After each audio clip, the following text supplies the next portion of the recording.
Hey everybody, welcome back to the Outdoor Adventures instructional videos.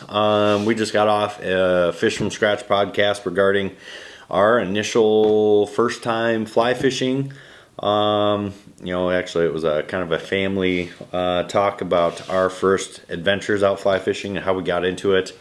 And I went into some videos last week regarding the first fly rods that you should be looking at if you want to purchase a fly rod. So I figured the obvious next next venue, next avenue would be to go into fly reels and figuring out what kind of fly reels you should be looking at.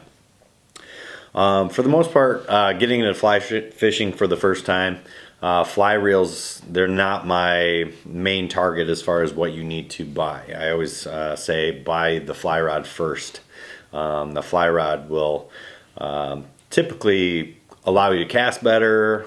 It's going to get you into better water, cast further.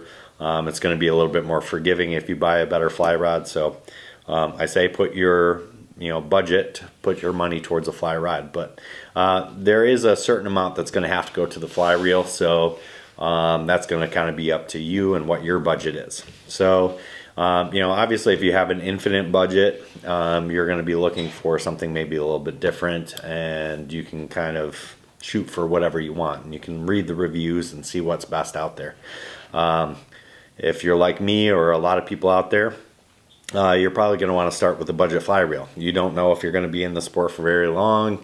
You don't know if this is going to be something for you, so you're just trying it out. In that case, you might just want to go with, well, whatever you can. So this is a fly reel. Let's see, this is a Bronson Royale. And this is a older antique fly reel. No easy way to get off the spool. You actually have to use a flathead screwdriver. But it does hold the line, and the internal components, this will work. Most of the fly rods, most of the fishing you're going to do when you first start is going to be with lighter tackle, lighter gear. So this will hold your 5-6 weight fly line. The way the internal components work on a fly reel like that, this is a reel from Orvis, an old Madison. This is a click paw drag system. Actually, I'm going to show this camera here. Show this in.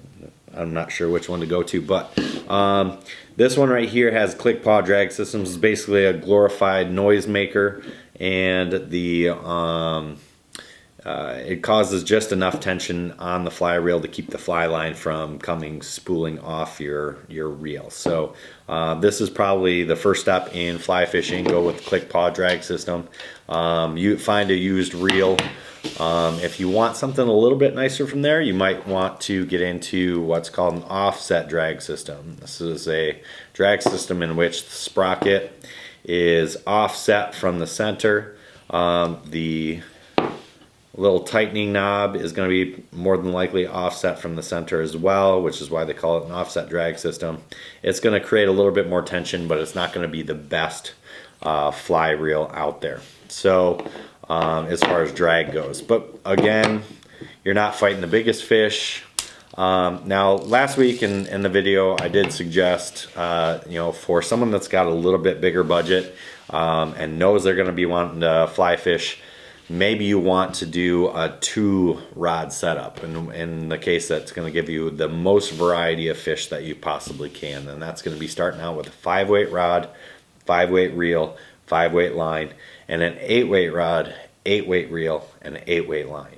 So when you get up to a bit larger fish, and these are what I'm talking about is like your salmon, your steelhead, your carp, anything that's going to make longer runs, you're going to be looking at a reel that has an offset drag system. This happens to be one of the Galvin reels. I know I've got some Torx. I'm drawing a blank on the name of this one specifically, but this one is a great reel, and it's got a center line drag system, meaning the drag system is in the center.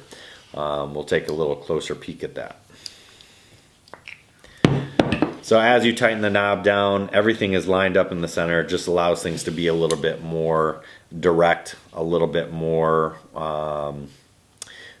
in line, and you get a little bit stronger tension on the reel. So those are your three main options. As far as lines go, we can talk about that a little bit later, but there's a lot of options out there for lines, so we won't get into that too much. Hopefully you guys got enough information here to make your own purchase. Best of luck to you, and I'll see you next time on Outdoor Ventures. Check us out on the podcast as well, Fish from Scratch, and please subscribe to my channel.